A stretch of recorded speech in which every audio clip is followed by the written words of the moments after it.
ओम साई राम, जय साई राम। आप सब लोग कैसे हो? बाबा के चैनल पे आप सबका एक बार फिर से स्वागत है।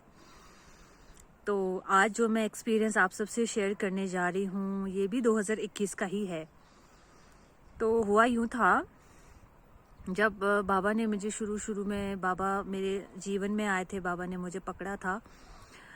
तो मुझे ऐसा लगता था, एक्चुअली है तो ये देवभूमि, जहाँ पे मैं रहती हूँ है तो ये देवभूमि, लेकिन इस यहाँ पे जैसे मैं थी, कभी बाबा को ठीक से जानती नहीं थी। टीवी पे देखा करती थी कि कोई साईं बाबा है, इवन ये भी नहीं पता था कि वो शिरडी में है। मुझे ऐसा लगता था कि साईं बाबा का जो टेम्पल है वो उड़ीसा में है। तो देवभूमि है और यहाँ के लोग भी बाबा के बारे में नहीं जानते। तो बाबा ने कहा है ना कि जो मेरे पिछले जन्म में बच्चे होंगे उनको मैं चिड़िया की तरह खींच लेता हूँ।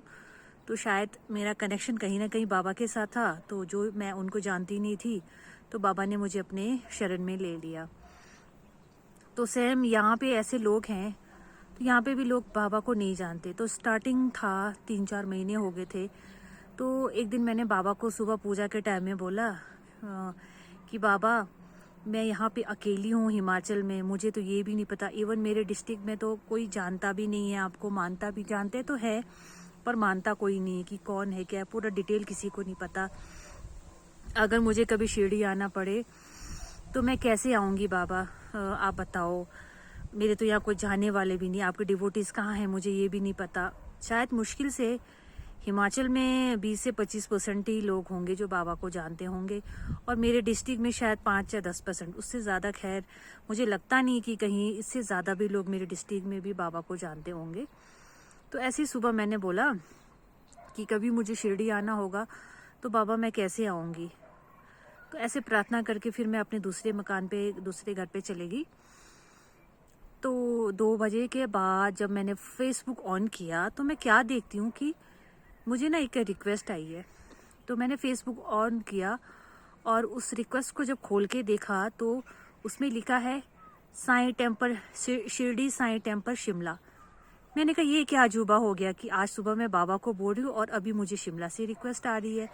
पहले मैं शिमला वाले मंदिर के बारे में भी नहीं जानती थी, अब तो मैं उन जहाँ जिनके घर में बाबा का मंदिर बना है उन भैया को भी जानती हूँ, ऐसे उनके साथ जुड़े हुए कुछ लोगों को भी जानती हूँ। सौरभ, विनीत, काफ़ी लोगों से मेरी जान पहचान हो गई उसके बाद। तो उस टाइम में ऐसा हुआ था कि मैं जानती नहीं थी। तो अब देखिए बाबा की लीला ऐसे हुई, सुबह मैंने प्रेयर की तो शाम को मुझे शिरडी टेम्पल साईं लिख के अपने आप ही रिक्वेस्ट आई। फिर मैंने उनको मैसेज किया कि आपको कैसे पता चला कि मैं भी यहाँ पे किन्नौर डिस्ट्रिक्ट में एक डिवोटी हूँ, आपने मुझे रिक्वेस्ट कैसे भेजी, आपको कैसे पता चला, आपने मुझे कैसे सर्च किया। तो रिक्वेस्ट वहीं से आई थी। तो फिर वहाँ से मुझे रिप्लाई आया कि नहीं, हम तो आपको जानते ही नहीं, आप कौन हो। तो अरे मैं डिस्ट्रिक्ट किन्नौर से हूँ, मैं सुबह ही बाबा से प्रेयर कर रही थी कि मुझे भी यहाँ पे कोई डिवोटीज होने चाहिए जिनके साथ मैं कुछ कर सकूँ, मिलजुल के कभी शिरडी जाना पड़े। तो मैं तो अकेली हो गई हूँ और देखो आपके वहाँ से आपने मुझे रिक्वेस्ट भेज दी, देखो कैसे कोइंसिडेंस हो गया।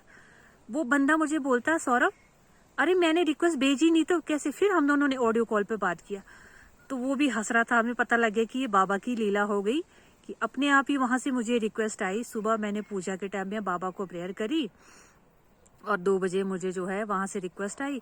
जो उसके एडमिन थे, जो उस पेज को चलाते थे, उसने, जबकि वो भेजा ही नहीं था, रिक्वेस्ट नहीं करी थी, अपने आप ही बाबा ने रिक्वेस्ट करके फिर उन भैया जो सौरभ है उसके साथ साथ फिर वो जो जिनके घर में मंदिर है, अभी वो भैया हमारे ग्रुप में भी है, उन्होंने जो टॉप फ्लोर है ना वो बाबा को डेडिकेट किया हुआ, उन्होंने मंदिर बनवाया है सबके लिए, पब्लिक के लिए।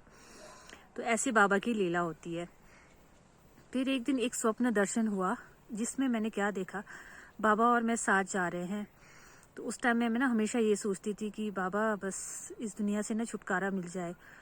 इतने में मैं क्या देख रही हूँ ना, इतना बड़ा घड़ा है मेरे पास। घड़े की जो गर्दन थी ना, उसकी जो नेक होती वो इतनी लंबी थी।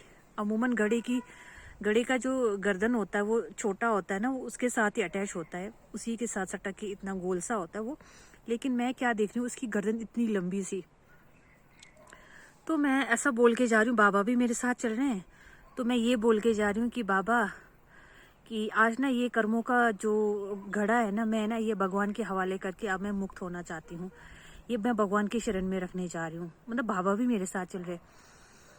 वो एक संदेश था, बाबा मुझे एक संदेश दे रहे थे। वो मुझे कैसे पता लगा, तो बाबा भी मेरे साथ जा रहे, मैं भी, और ये बोल के जा रही हूँ कि ये मैं भगवान की शरण में रखूंगी और मैं इससे मुक्त हो जाऊंगी। इतने में एक कोई गुस्सा सफेद कपड़े में एक आदमी आया बहुत गुस्से से, और ये बोला कि इसमें तो मेरा भी हिस्सा है, इसको कहाँ लेके जा रही है। और ऐसे करके झटक करके उस गुस्सेवाले आदमी ने मेरे से वो गड़ा छीन लिया। तो मैं सुबह सोचने लगी ये क्या सपना था, बाबा मेरे साथ चल रहे हैं और कर्मों का गड़ा मैं भगवान की शरण में रखने जा रही हूँ, बोल के जा रही हूँ, और बाबा मेरे साथ चल रहे हैं। लेकिन सामने वाले ने मुझे भगवान की शरण में उसको रखने ही नहीं दिया, उसने मुझे इसमें मेरा भी हिस्सा है बोल के छीन लिया। फिर वो मैसेज मेरी समझ में आया कि बाबा हमेशा बोलते हैं कि तुम लोग कर्म भोगो, मैं तुम्हारे साथ हूँ। और हम लोग बोलते हैं कि हम कितनी कोशिश करते हैं कि कर्मों से मुक्त हो जाए, हम इतनी जल्दी कर्मों से मुक्त नहीं हो सकते। तो अभी मेरा भी शायद बहुत कर्म है। बाबा ने उसमें उसी संदेश से मुझे ये बताया कि अभी बहुत कुछ झेलना है, औरों के साथ जो पिछले जन्म में बुरा किया या इस जन्म में वो अभी भुगतना है। वो आदमी आके बोला था ना कि इसमें मेरा भी हिस्सा है, कहाँ लेके जा रही है, उसने छीना मुझे, उसने भगवान की शरण में रखने नहीं दिया। तो इतनी जल्दी हम भगवान की शरण में जा नहीं सकते जब तक कर्मों से मुक्त नहीं हो सकते। तो सीधा सा संदेश था कि कर्म भुगतने हैं हमें, उसमें औरों का भी हिस्सा है, हमने पता नहीं क्या कुछ बुरा किया है, इतनी जल्दी हम जन्म मरण से मुक्त नहीं हो सकते। तो वो जो गड़ा है हम इतनी जल्दी भगवान को समर्पित नहीं कर सकते, पहले उसको खाली करना पड़ेगा भोग के। और वो बाबा का साथ चलना मतलब कि बाबा ये संदेश दे रहे थे कि मैं तुम्हारे साथ चलूंगा लेकिन तुम्हें कर्म भुगतने ही पड़ेंगे। तो ये था मेरा एक्सपीरियंस। ओम साई राम, जय साई राम।